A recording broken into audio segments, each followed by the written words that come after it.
Hello viewers, ఎలా ఉన్నారు అందరూ? Welcome to my channel Hitha's world. మీరందరు బాగున్నారు కదా? నేను కూడా చాలా బాగున్నానండి. ఇప్పుడున్న బిజీ లైఫ్లో ఏదైనా ఫంక్షన్ వచ్చినప్పుడు పార్లర్స్కి వెళ్ళాలి అంటే మనకి టైం అనేది ఉండట్లేదు. సో ఇంట్లోనే మనం ఇన్స్టెంట్ గ్లోతో మన స్కిన్ గ్లో అయ్యేలాగా ఒక సోప్ని అయితే రెడీ చేసుకుందామండి. అది ఇంట్లో ఉండే ఇంగ్రీడియంట్స్తోనే చాలా ఈజీగా సింపుల్గా రెడీ చేసుకునేలా నేను మీకు టిప్స్ చెప్తాను. అది ఎలాగో ఇప్పుడు చూసేద్దామా. ఈ సోప్ ఒక్కసారి యూస్ చేశారంటే మళ్ళీ మీరు బయట సోప్స్ ఏమీ కొనరండి. ఎందుకంటే మళ్ళీ మళ్ళీ ఇంట్లోనే మీరు ప్రిపేర్ చేసుకొని ఇదే సోప్ యూస్ చేస్తారు. ఇంకా మీరు ఇంకొకరికి కూడా రిఫర్ చేస్తారు. సో అంత మంచి రిజల్ట్ ఉంది కాబట్టి నేను మీ ముందుకైతే ఇది తీసుకొచ్చేసాను. సో ఇప్పుడు ఇది ఎలా రెడీ చేసేయాలో మనం ఒక్కసారి ఇంగ్రీడియంట్స్ ఏంటో చూద్దాము. రెడీనా మీరు? దీనికోసం మనం రైస్ తీసుకోవాలండి. కొద్దిగా రైస్ తీసుకోండి. చూస్తున్నారు కదా, ఈ రైస్ మనకి ఇంట్లో ఆల్రెడీ దొరుకుతుంది. అది ఏదైనా పర్లేదు, మామూలుగా ఏ రైస్ అయినా పర్లేదు. అంటే బ్రౌన్ రైస్ అలా కాదు. నేను ఈ రైస్ని కొంచెం వాష్ చేసేసుకోవాలండి. ఒక 2 టైమ్స్ వాష్ చేసుకోవాలి. నీట్గా వాష్ చేసుకోవాలి. ఎందుకంటే మనం స్కిన్కి అప్లై చేస్తాం కాబట్టి రైస్ని ఎంత నీట్గా వాష్ చేసుకుంటే అంత మంచిది. ఇలా 2 టైమ్స్ ఆర్ 3 టైమ్స్ ఇబ్బంది లేదు. ఒక 2-3 టైమ్స్ మాత్రం వాష్ చేసుకోవాలి క్లీన్గా. ఆ వాటర్ అన్నీ రిన్స్ చేసేయండి. చేశాక మళ్ళీ దానిలో కొంచెం వాటర్ తీసుకోండి. ఆ క్వాంటిటీ కూడా ఎంత ఉండాలంటే కొద్దిగా అయితే సరిపోతుంది. ఆల్మోస్ట్ మనం 2-3 టైమ్స్ వాష్ చేసాము. సో ఇప్పుడు సోక్ చేసుకోవాలండి. ఒక half an hour or 1 hour. 1 hour అయితే ఇంకా మనకి బెటర్ రిజల్ట్ వస్తుంది. బాగా నానిపోతాయి కదా. సో కొంచెం వాటర్ పోయండి. ఆ వాటర్లో రైస్ అనేది కంప్లీట్గా మునిగిపోకూడదండి. చూస్తున్నారు కదా, క్వాంటిటీ అనేది అంటే మనకి పేస్ట్ వచ్చేసి ఇప్పుడు మనం మిక్సీ పట్టినప్పుడు పేస్ట్లా రావాలి. అండ్ దీనిలో రోజ్ వాటర్ అండి, రోజ్ వాటర్ యాడ్ చేసుకోవాలి కొంచెం.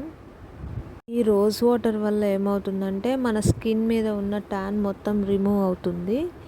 సో రోజ్ వాటర్ కూడా యాడ్ అయితే చాలా మంచిది. అండ్ సోక్ చేసుకునేటప్పుడే రోజ్ వాటర్ని మనం దానిలో మిక్స్ చేసుకోవాలండి. చూస్తున్నారు కదా, కొంచెం రోజ్ వాటర్ కలుపుకొని సోక్ చేసుకోండి. ఒక 1 అవర్ వరకు సోక్ చేసుకుంటే బియ్యం బాగా నానుతాయి. సో అప్పుడు ఇంకా బాగా ప్రిపేర్ అవుతుంది. చూసారు కదా, 1 అవర్ తర్వాత వాటర్ ఇలా వైట్గా వస్తాయండి. అంటే రైస్ బాగా సోక్ అయినట్టు అనమాట. సో ప్రిపేర్ చేసుకోవడానికి రెడీగా ఉందన్నమాట. దీన్ని మిక్సీ జార్లో వేసుకోండి. చిన్న మిక్సీ జార్లో వేసుకుందాం, ఎందుకంటే కొంచెమే ఉంది కాబట్టి చిన్న మిక్సీ జార్లో అయితే పేస్ట్ బాగా థిక్గా వస్తుంది, బాగా నలుగుతుంది కూడా. సో చూడండి, గ్రైండ్ అయ్యేటప్పుడు కూడా బాగా గ్రైండ్ అవుతుంది.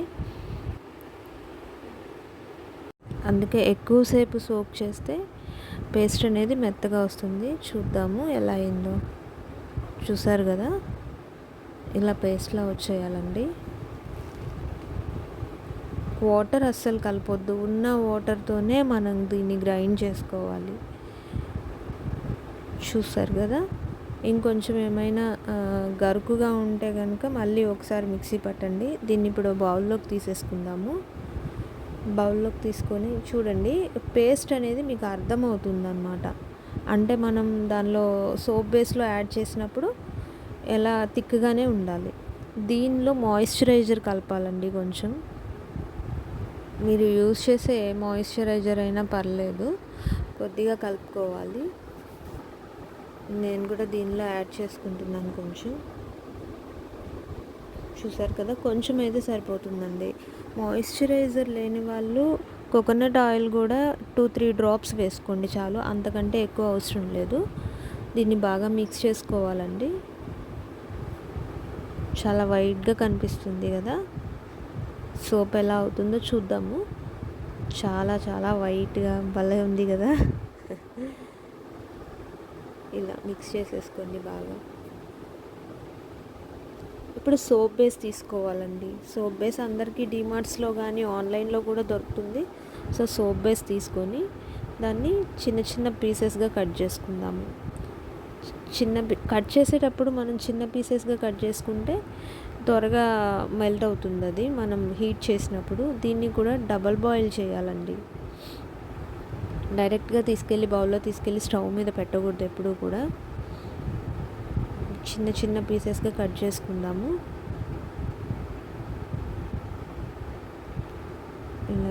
ఇంకా వీలైతే ఇంకా చిన్న పీసెస్గా కూడా కట్ చేసుకోవచ్చు. ఈ పీసెస్ని అన్నిటినీ ఒక బౌల్లో తీసుకుందాము. ఇలా బౌల్లో తీసుకొని స్టవ్ మీద ఒక పెద్ద బౌల్లో వాటర్ తీసుకొని హీట్ చేయాలండి. ఆ హీట్ వాటర్లో ఈ సోప్ బేస్ వేసిన బౌల్ తీసుకెళ్ళి పెట్టాలి. మనం పెడితే అప్పుడు సోప్ బేస్ అనేది మెల్ట్ అవుతూ ఉంటుంది. చూసారు కదా, మెల్ట్ అవుతుంది. ఇలా మెల్ట్ అవ్వడం స్టార్ట్ అవుతుందండి. మనం హైలో పెట్టుకున్నా పర్లేదు, ఎందుకంటే డబల్ బాయిల్ కాబట్టి ఇబ్బంది ఉండదు. ఎప్పుడు కూడా డైరెక్ట్గా కోకోనట్ ఆయిల్ అయినా అంతే, డైరెక్ట్గా తీసుకోకూడదు, డబల్ బాయిల్ చేయాలి. దీనిలో కొంచెం మాయిశ్చరైజర్ ఉంది కదా, ఒక గ్లాస్ తీసుకొని మనం ఇంట్లో యూజ్ చేయని గ్లాస్లో మాయిశ్చరైజర్ రాసి, ఎందుకంటే ఇప్పుడు నేను ఈ గ్లాసే ఎందుకు ప్రిఫర్ చేస్తున్నానంటే నా దగ్గర మౌల్డ్ లేదండి. ఇదైతే షేప్ బాగా వస్తుంది, కట్ చేసుకునేటప్పుడు కూడా చాలా బాగుంటుంది. మీకు లాస్ట్లో చూపిస్తాను నేను షేప్ ఎలా వచ్చింది అనేది. సో దీనికి ఇలా రాసి పక్కన పెట్టేసుకోండి. ఇప్పుడు సోప్ బేస్ మొత్తం మెల్ట్ అయిపోయింది కదా, దానిలో మనం ఇందాక గ్రైండ్ చేసి పెట్టుకున్న రైస్ ఉంది కదా, దాన్ని యాడ్ చేసుకోవాలి. మొత్తం యాడ్ చేసేయండి. యాడ్ చేసిన తర్వాత బాగా మిక్స్ చేసుకోవాలండి, మొత్తం కలిసిపోవాలి. మనం మిక్స్ చేస్తే వైట్ కలర్లోకి వచ్చేస్తుంది.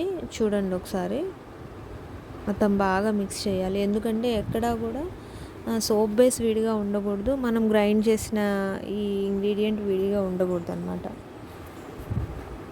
సో ఇలా అయితే వచ్చేసింది. నాకైతే కండిషనర్ గుర్తుకొస్తుందండి దీన్ని చూస్తుంటే, సేమ్ కండిషనర్ లానే ఉంది కదా. మీకు ఎలా అనిపించిందో కామెంట్ బాక్స్లో కామెంట్ చేయండి. మన సోప్ అయితే రెడీ అయిపోతుంది. దీనిలో కొంచెం రోజ్ వాటర్ పోసుకోండి. రోజ్ వాటర్ వేసుకున్న తర్వాత మళ్ళీ బాగా మిక్స్ చేయండి. బాగా మిక్స్ చేయాలి, ఎందుకంటే రోజ్ వాటర్ కలిపాం కదా. బాగా మిక్స్ చేసుకొని ఈ గ్లాస్లో వేసేసుకోండి. స్మెల్ అయితే అదిరిపోతుందండి, చాలా బాగుంది. సోప్ బేస్ మంచి స్మెల్ వచ్చింది. ఈ ఇంగ్రీడియంట్ మొత్తం గ్లాస్లో వేసుకున్న తర్వాత దీన్ని తీసుకెళ్ళి డీప్ ఫ్రిడ్జ్లో పెట్టేసేయండి. అయిపోయింది, మన సోప్ రెడీ చేయడం అయితే అయిపోయింది.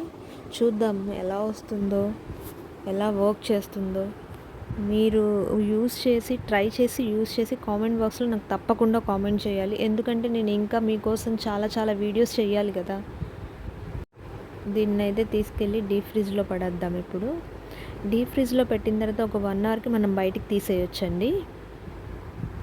ఫైనల్గా అయితే ఫ్రిడ్జ్లో నుంచి 1 అవర్ తర్వాత నేను బయటికి తీసేసానండి మన సోప్ని. ఎలా వచ్చిందో చూద్దామా మరి. మనం మాయిశ్చరైజర్ గ్లాస్కి అప్లై చేసాం కాబట్టి సో ఈజీగానే వచ్చేస్తుంది. చూడండి షేప్ చూసారా, నేను ఇందాక మీకు చెప్పాను కదా, చక్కగా వచ్చింది. దీన్ని ఇప్పుడు హాఫ్గా కట్ చేసుకోవచ్చు, అంటే 2 సోప్స్ అవుతాయి అన్నమాట ఇవి. చాలా బాగుంది కదా, దీన్ని కట్ చేద్దాము. మంచి స్మెల్ వస్తుందండి. మీకైతే ఒక బ్యూటీ సోప్ నేను పార్లర్కి వెళ్ళకుండా ఎలా రెడీ చేసుకోవాలో చెప్పేశాను. దీనివల్ల మంచి రిజల్ట్ ఉంటుందండి. ఒకసారి యూస్ చేయండి. యూస్ చేసిన తర్వాత ఎలా ఉందో నాకు కామెంట్ బాక్స్లో కామెంట్ చేసేయండి. అండ్ నా ఛానల్ని సబ్స్క్రైబ్ చేసుకొని వాళ్ళు ఎవరైనా ఉంటే సబ్స్క్రైబ్ చేసుకోండి. ఈ వీడియోని లైక్ చేసి మీ ఫ్రెండ్స్కి షేర్ చేయండి, ఎందుకంటే వాళ్ళు కూడా అందంగా కనిపించాలి కదా. So thanks for watching my video.